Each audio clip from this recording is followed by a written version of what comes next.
morning, dear students. In our last class, we have studied about Rutherford model of an atom and its limitations also.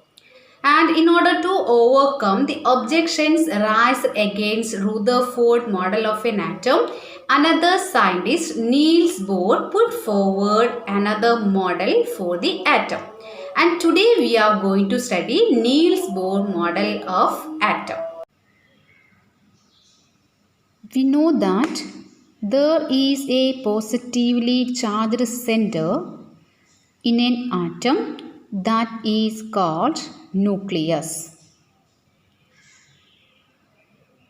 The size of the nucleus is very small as compared to the size of the atom. The electrons revolve around the nucleus in circular path. And we studied drawbacks of Rutherford's model of an atom. The revolution of the electron in a circular orbit is not expected to be stable. Any particle in a circular orbit would undergo acceleration and it loses its charge and the electrons finally fall into the nucleus. If this were so, the atom should be highly unstable and hence matter would not exist in the form that we know. But we know that atoms are quite stable. But Niels Bohr said that only certain special orbits known as discrete orbits of electrons are allowed inside the atom. When an electron is revolving in a discrete orbit, it does not radiate energy. Hence, an atom is stable one. These orbits or shells are called energy levels. Energy levels in an atom are shown like this.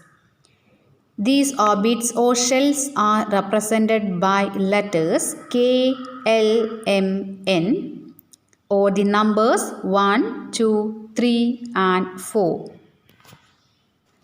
Let us discuss how are electrons distributed in different shells. The distribution of electrons into different orbits of an atom was suggested by Bohr and Bury.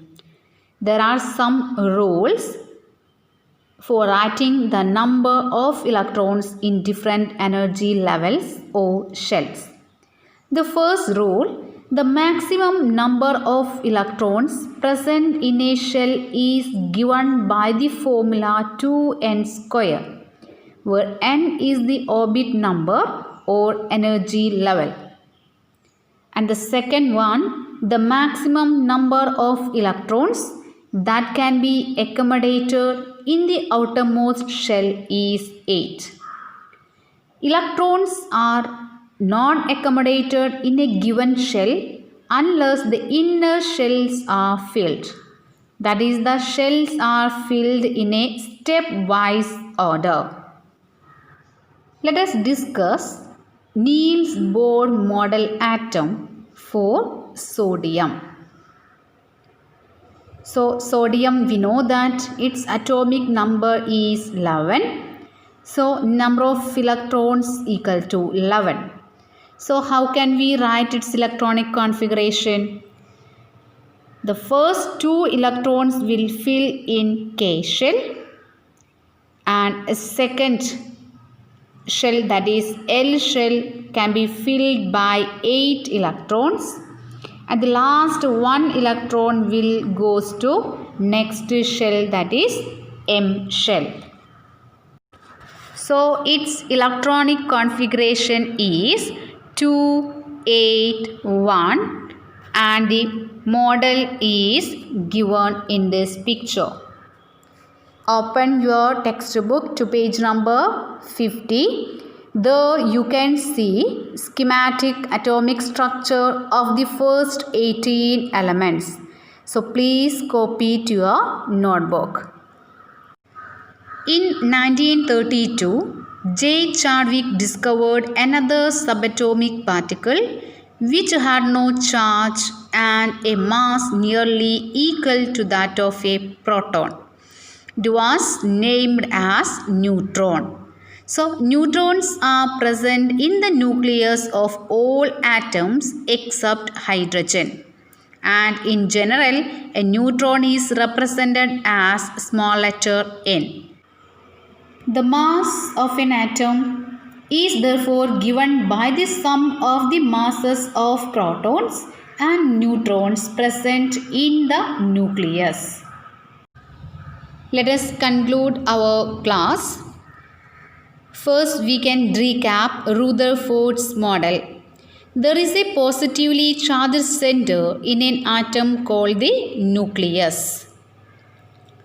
Almost all the mass of an atom lies in the nucleus.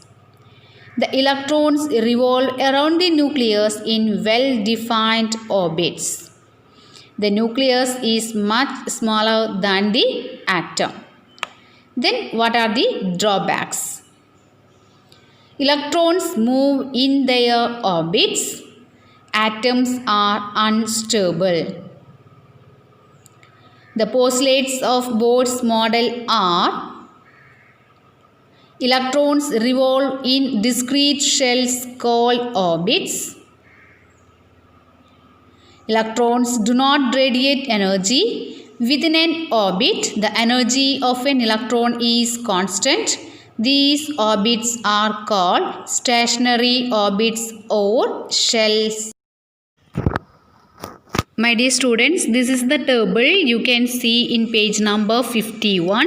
So please go through this, then you will get an idea about the symbol of element, its atomic number and number of protons, neutrons, electrons and its distribution also. So thank you.